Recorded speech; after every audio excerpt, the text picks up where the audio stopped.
మంత్రి గారు నేను చెప్పానంటే ఆంధ్ర రాష్ట్రంలో గౌరవ ముఖ్యమంత్రి చంద్రబాబు నాయుడు గారి నాయకత్వంలో స్పోర్ట్స్ పర్సన్స్ కి భూమి కేటాయిస్తాం, ప్రభుత్వ ఉద్యోగాలు ఇస్తాం కొత్త కాదు అధ్యక్ష.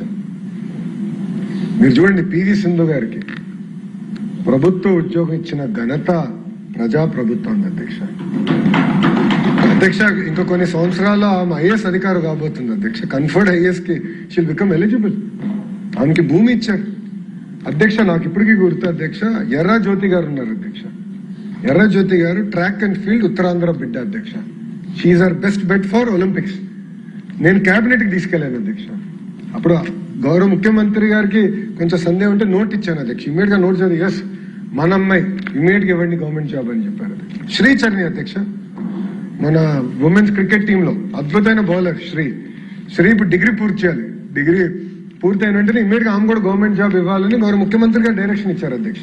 అంటే స్పోర్ట్స్ పర్సన్ కి టెస్ట్ పెట్టాలని లేదు అధ్యక్ష. The idea is to promote sports. Quota ద్వారా వాళ్ళకి ఇవ్వాలని చాలా స్పష్టంగా ఉంది అధ్యక్ష.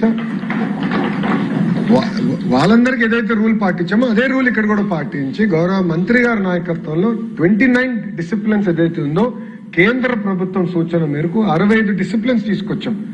దాంట్లో కూడా ప్రయారిటీ 1, ప్రయారిటీ 2 డిసిప్లిన్స్ కూడా పెట్టి ప్రయారిటీ 1 వాళ్ళందరినీ భర్తీ చేసిన తర్వాతనే ప్రయారిటీ 2 డిసిప్లిన్ కూడా వెళ్తాం జరిగినది.